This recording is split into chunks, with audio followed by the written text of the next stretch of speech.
दोस्तों, एक बार फिर से स्वागत है आप सबका आपके अपने चैनल देव अनमोल बचन पर। आज हम आप सबके समक्ष एक किसान की कहानी कहने को जा रहे हैं, यानी बताने जा रहे हैं। आप सबको हमें कमेंट में ये बताना है कि आपको ये कहानी कैसी लगी। एक गांव में एक किसान रहता था और वो बड़ी मेहनत से अपनी फसल को उगाता था। अपनी फसल को उगाने में वो बहुत ज़्यादा मेहनत करता था, लेकिन इतनी मेहनत करने के बावजूद भी अक्सर उसकी फसल खराब हो जाती। कभी सूखा पड़ जाता, कभी बाढ़ आ जाती, कभी ओले पड़ जाते, कभी तेज बारिश आ जाती, कभी तेज हवाएं हो जाती, कभी धूप तो कभी चक्रवाती आंधी से। यानी कुछ न कुछ उसकी फसल तैयार होने के बाद ऐसा हो जाता था कि उसकी फसल तैयार हुई हवाई नष्ट हो जाती थी। और एक बार फिर जब उसकी फसल बर्बाद हो गई तो वो किसान एक पेड़ के नीचे बैठकर अपनी फसल को गौर से देख रहा था। और अपनी बर्बाद हुई फसल को देखकर उसे बहुत गुस्सा आता है और तभी वो आसमान की तरफ गुस्से में देखकर भगवान से कहता है कि हे मालिक, लोग तुझे सबसे बड़ा मानते हैं, सर्वज्ञानी मानते हैं और कहते हैं कि आप सब कुछ जानते हैं, लेकिन मुझे ऐसा लगता है कि आपको कुछ भी पता नहीं है, आप कुछ नहीं जानते। और मुझे तो ये भी लगता है कि आप ये भी नहीं जानते कि फसल कैसे होती है। और यदि अगर आप ये जानते होते तो हर समय ये बाढ़, आंधी, तूफान, बारिश आती है, वो कभी नहीं आते। आप नहीं जानते कि कितना नुकसान उठाना पड़ता है हम किसानों को।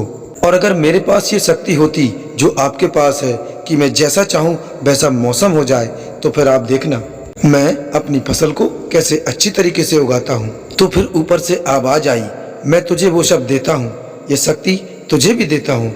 आज से तू जैसा चाहे वैसा मौसम करके अपनी फसल की रक्षा कर सकता है। एक दो दिन रुक करके उस किसान ने फिर अपने खेत में गेहूं की फसल उगाई।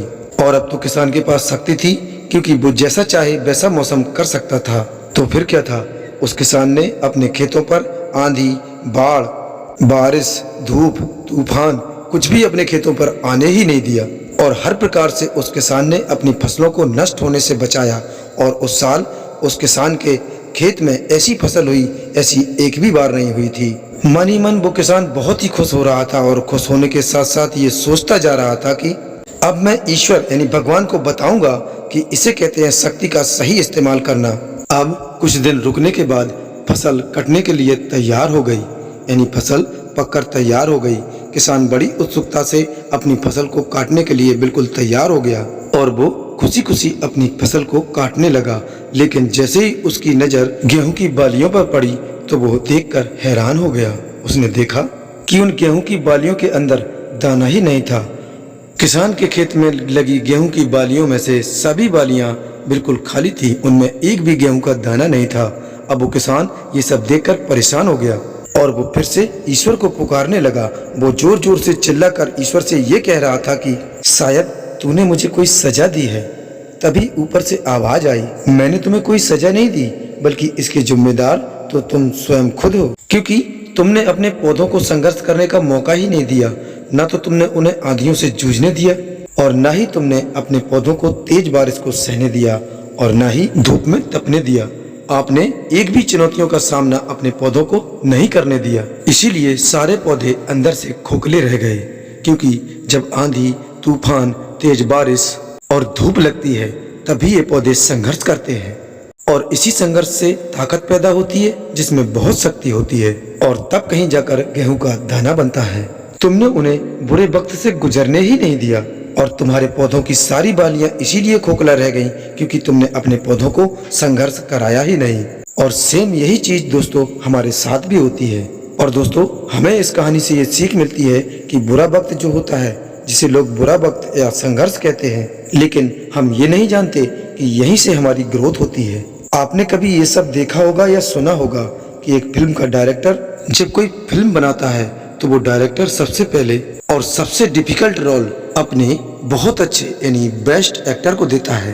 तो जब भी आपको ऐसा लगे कि आपकी जीवन में तकलीफें हैं, परेशानियां हैं और आपको लगता है कि हमारे पास बहुत ज्यादा प्रॉब्लम है, आपकी किस्मत खराब है, तब बहुत ज्यादा खुश हो जाइए, क्योंकि ये सारी प्रॉब्लम, ये सारी परेशानियां उस ईश्वर ने आपके ही जीवन में क्यों दी हैं, वो इसलिए क्योंकि उसको पता है कि आप इन सभी प्रॉब्लम्स को पार करके आगे निकल सकते हैं। और जरा सोचकर देखिए कि अगर आपके जीवन में कोई परेशानियां ना हो, कोई प्रॉब्लम्स ना हो और कोई संघर्ष ही ना हो, तो क्या जिंदगी जीने में मजा आता है?